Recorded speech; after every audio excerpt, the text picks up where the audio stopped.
नमस्कार, स्वागत आप सभी का। मैं हूं आपके साथ तुषार कौशिक। आप देख रहे हैं यूपी विशेष। सीएम योगी आदित्यनाथ की सरकार यूपी में फिल्म सिटी बनाएगी। सीएम योगी आदित्यनाथ का यह कहना है कि हम देश के अंदर सबसे खूबसूरत फिल्म सिटी उत्तर प्रदेश में बनाने जा रहे हैं। नोएडा, ग्रेटर नोएडा में हो सकती है नई फिल्म सिटी।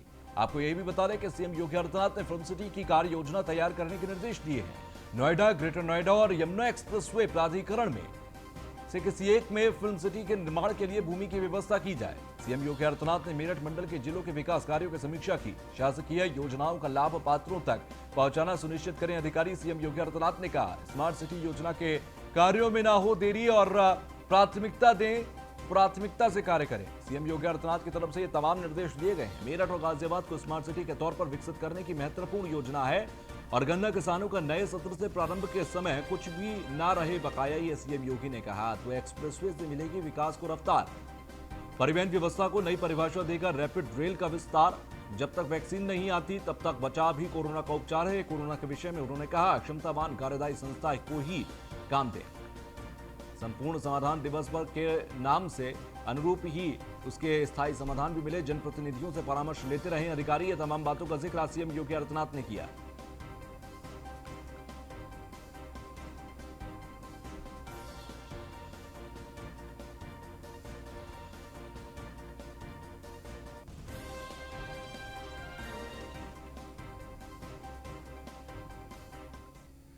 तो अब बात करते हैं उत्तर प्रदेश के कैबिनेट मंत्री के लव जिहाद पर दिए बयान की। जी हां, लव जिहाद पर बोले मंत्री मोहसिन रजा।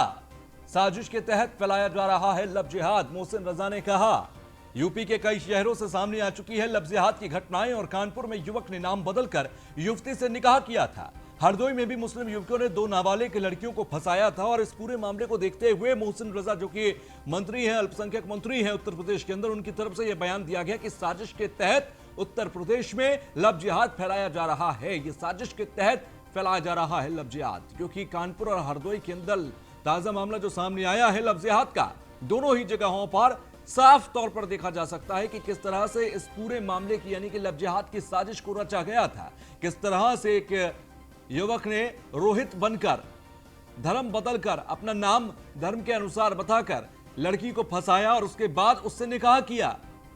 तो ये पूरा मामला सामने आने के बाद, हरदोई और कानपुर के अंदर मामले सामने आने के बाद मोहसिन रजा की तरफ से यह बयान दिया गया कि ये पूरे लव जिहाद को एक साजिश के तहत किया जाता है, मासूम लड़कियों को फंसाया जाता है। तो लव जिहाद का जिक्र यहां पर मोहसिन रजा ने अपने बयान में किया। मंत्री मोहसिन रजा की तरफ से यह बयान दिया गया कि लव जिहाद एक साजिशन, पूरा षड्यंत्र होता है जिसे रचा जाता है, जिस षड्यंत्र को रचकर यहां मासूम युवतियों को फंसाया जाता है।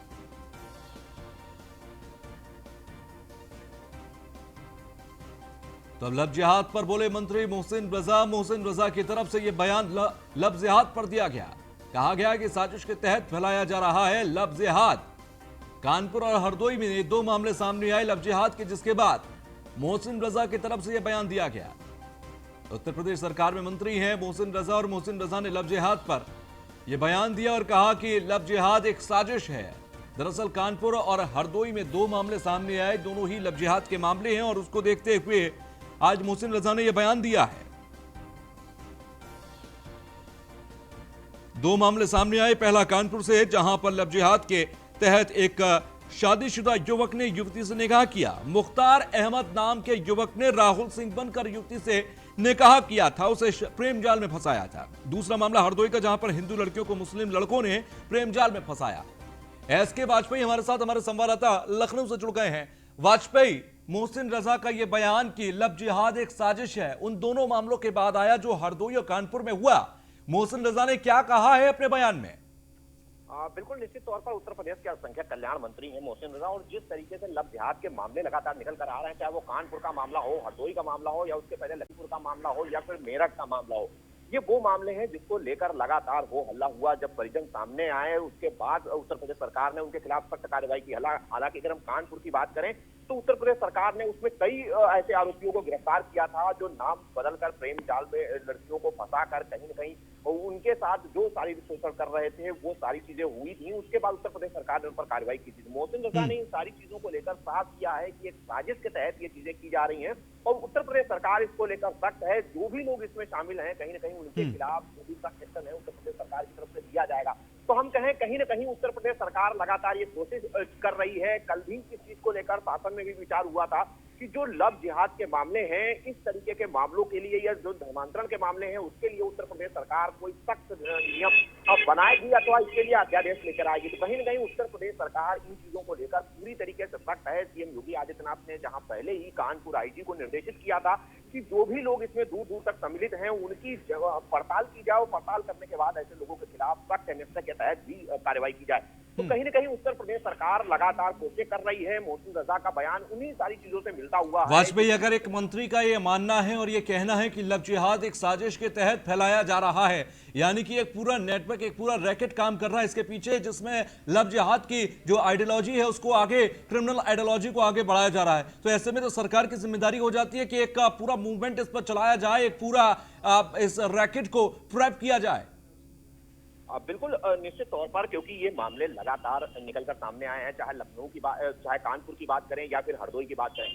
जहां तक कानपुर का सवाल है, कानपुर में जिन दो लड़कों को पुलिस ने पकड़ा था उन दोनों लड़के के आपस में भी कनेक्शन थे। तो कहीं न कहीं वो आपस में रिश्तेदार थे, एक दूसरे से मिलते थे, बातचीत होती थी, दोनों ने अपने नाम बदले थे। तो जिस तरीके की साजिश की बात मोहसिन रजा कर रहे हैं तो निश्चित है कि ये सारे मामले आपस में जुड़े हुए थे। हालांकि जो जिलों का मामला है अभी ये साफ नहीं हो सका है कि ये लड़के आपस में जानते ही नहीं, लेकिन अगर कानपुर का हम देखेंगे तो उसमें वो एक दूसरे को जान रहे थे।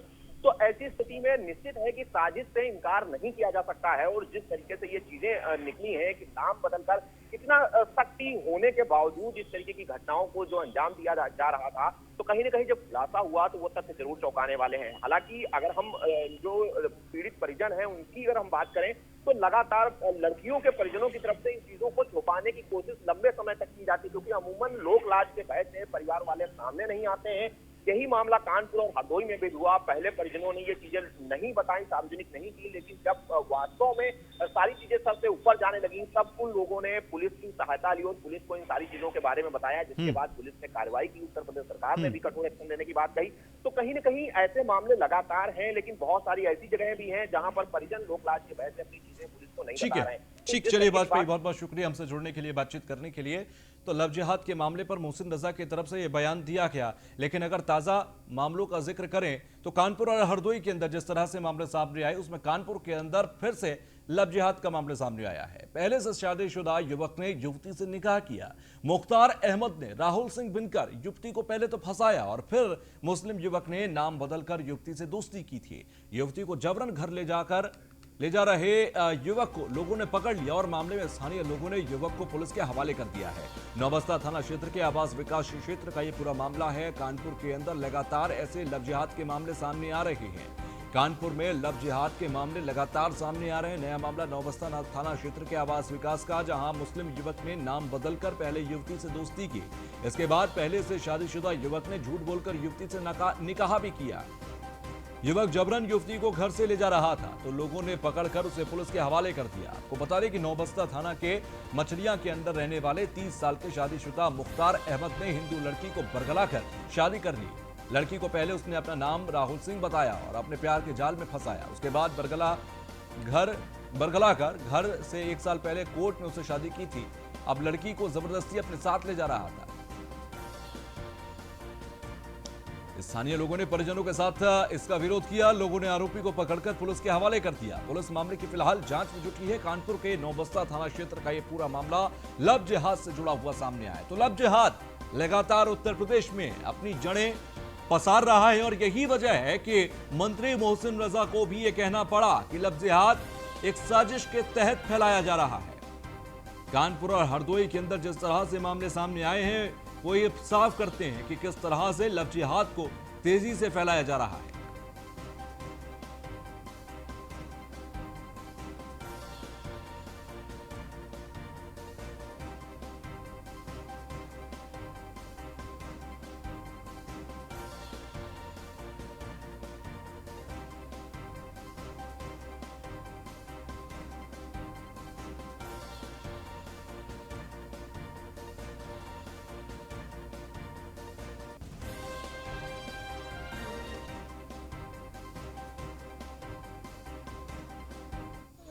नाम बताया था हमें।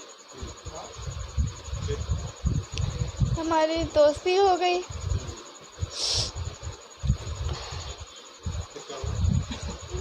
दोस्ती फिर पता चला हमें कि मोहनडन है। हमने पूछा कि ऐसी सी बात हम सुन रहे हैं, या ऐसा सच है? तो कहने कि हाँ ये बात सच है। तो कहने हमने अच्छा, तो हमने ठीक है। शादी कब की आप लोगों ने?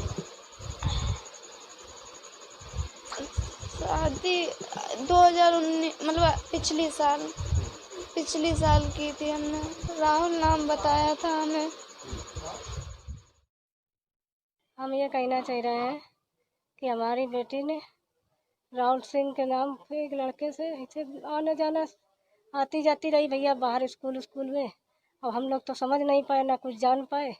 और उससे प्यार मोहब्बत कैसे का हुआ कैसे नहीं का हुआ हम कुछ नहीं जान पाए। और उसने क्या किया, जब हमको मालूम चला तो हमारे घर में ज़बरदस्ती उसने आया। हमने कहा भी बाहर से बात करो, तो मगर धक्का मुक्का उसने हमारे साथ किया। और इसके बाद में जब मना करने के बाद भी हमने उससे कहा, जब मालूम हुआ हमको कि इन्होंने शादी किया, जब हमने पूछा तो वो भी झूठ बोल गए, वो भी झूठ बोल गए दोनों लोग। और फिर इसके बाद में जब हमें बिल्कुल हकीकत पता चली, इधर उधर से कहीं पता चला हमको, तब जो है हमने पूछा।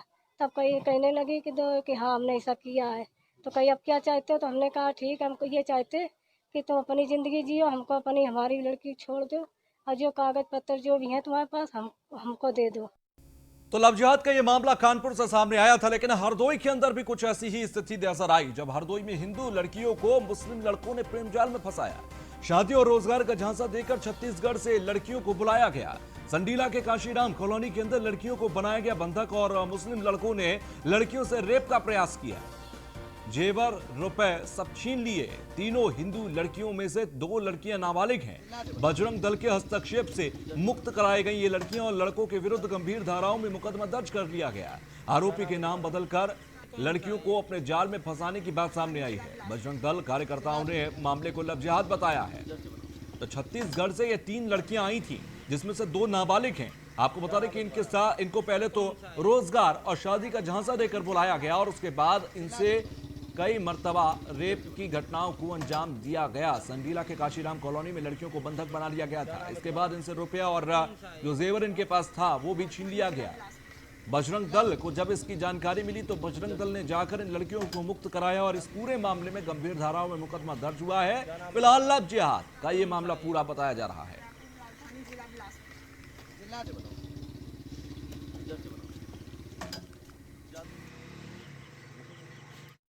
तो हमारे विश्व हिंदू परिषद बजरंग दल कार्यकर्ताओं के संज्ञान में आया कि छत्तीसगढ़ बिलासपुर से 3 हिंदू लड़कियों को, जिसमें से 2 नाबालिग थीं और 1 बालिग थी, इन लड़कियों को हिंदू नाम बताकर मुस्लिम लड़कों के द्वारा बहला फुसलाकर यहाँ लाया गया।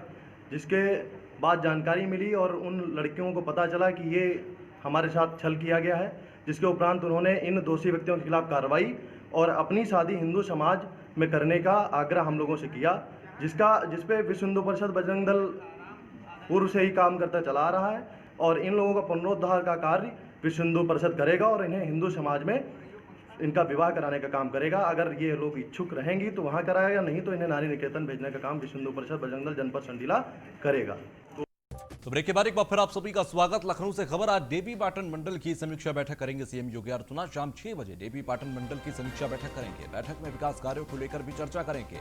देवी पाटन मंडल में शामिल है गोंडा, बलरामपुर, बहराइच और श्रावस्ती जिला। कल सीएम ने की थी मेरठ मंडल की समीक्षा। मेरठ समेत कुल 8 मंडलों की समीक्षा कर चुके हैं सीएम योगी आदित्यनाथ और ऐसे में आज देवी पाटन मंडल की समीक्षा करेंगे सीएम योगी आदित्यनाथ।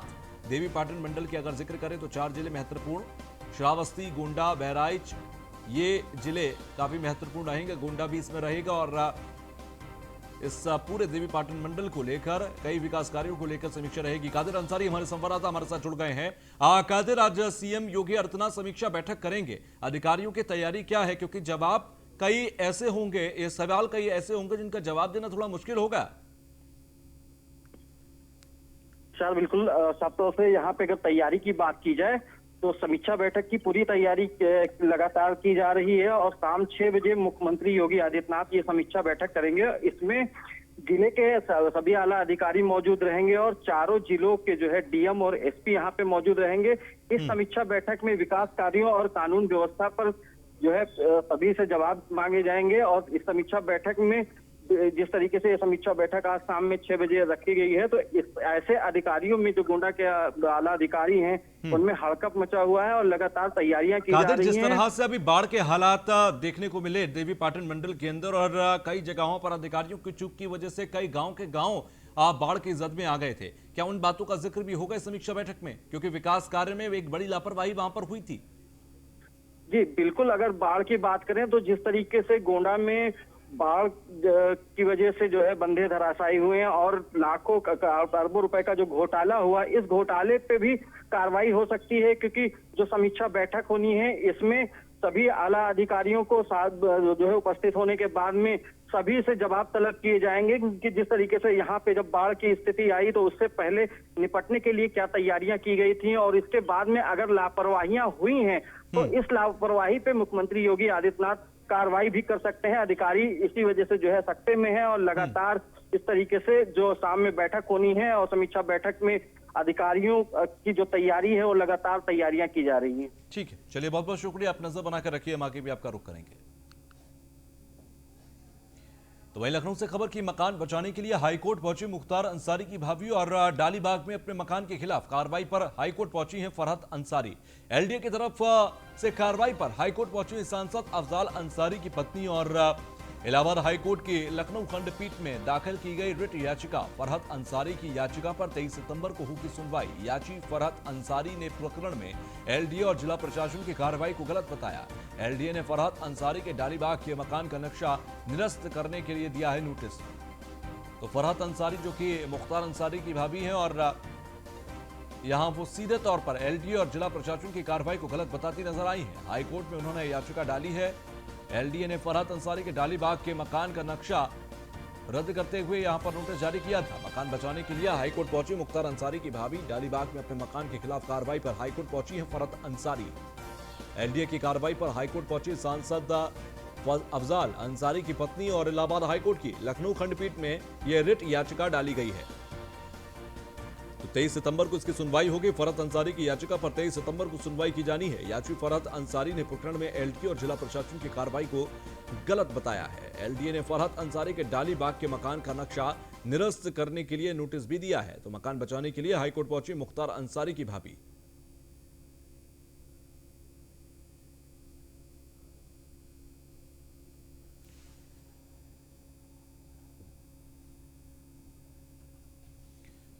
तो इलाहाबाद हाईकोर्ट के लखनऊ खंडपीठ में दाखिल की गई है रिट याचिका और उस याचिका पर अब 23 सितंबर को सुनवाई होगी।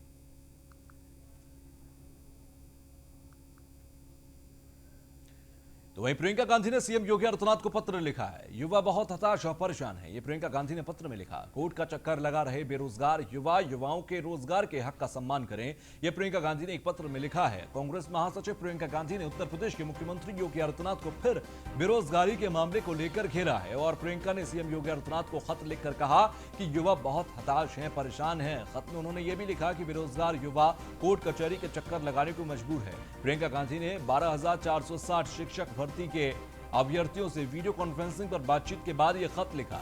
कांग्रेस महासचिव ने पत्र में लिखा कि मानवीय संवेदनाओं और युवाओं के रोजगार के हक का सम्मान करते हुए 24 जनपद के अभ्यर्थियों की तत्काल नियुक्ति करें। तो प्रियंका गांधी वाड्रा की तरफ से एक पत्र लिखा गया सीएम योगी आदित्यनाथ को और उसमें रोजगार के मुद्दे को जोर शोर से उठाया गया। युवा निराश और हताश हैं, इस बात का जिक्र यहाँ पर इस पत्र में सीएम योगी आदित्यनाथ को संबोधित करते हुए किया गया है और सीधे तौर पर प्रियंका गांधी ने रोजगार का मुद्दा अब बुलंदी से उठाना शुरू किया है।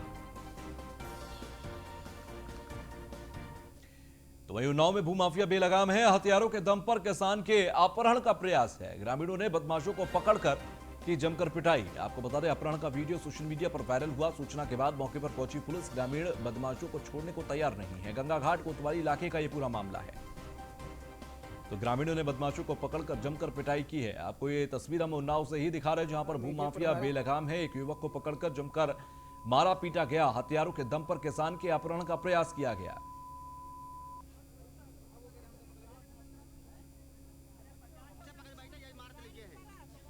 तो अपहरण का वीडियो सोशल मीडिया पर वायरल हुआ ही उसी दौरान की तस्वीर है जब एक किसान का अपहरण यहां पर किया गया और उन्नाव में भूमाफिया किस तरह से अपना दबदबा बनाकर रखते हैं, किस तरह से यहां पर दबंगई करते हैं, उसकी एक तस्वीर भी आप ये देखिए। उन्नाव से ये तस्वीर है। ग्रामीणों ने बदमाशों को पकड़कर जमकर पीटा है।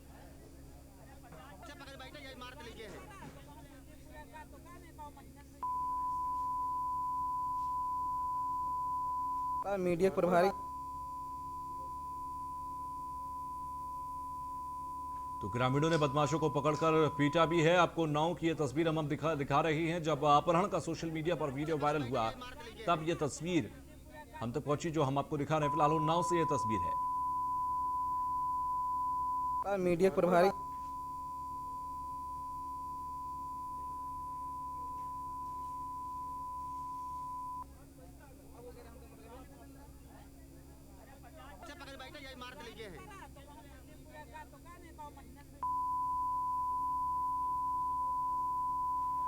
मीडिया प्रभारी तो उन्नाव के अंदर हथियारों के दम पर किसान के अपहरण का प्रयास किया गया। ग्रामीणों ने बदमाश को पकड़कर जमकर पीटा। तो अपहरण का प्रयास यहां पर किया जा रहा था। भूमाफिया यहां बेलगाम है। भूमाफियाओं की दबंगई यहां पर लगातार जारी है। एक किसान के अपहरण की कोशिश की गई। तो फिलहाल के लिए उत्तर प्रदेश विशेष में बस इतना ही। आगे भी खबरों का सिलसिला जारी रहेगा। देखते रहिए न्यूज़ 1 इंडिया।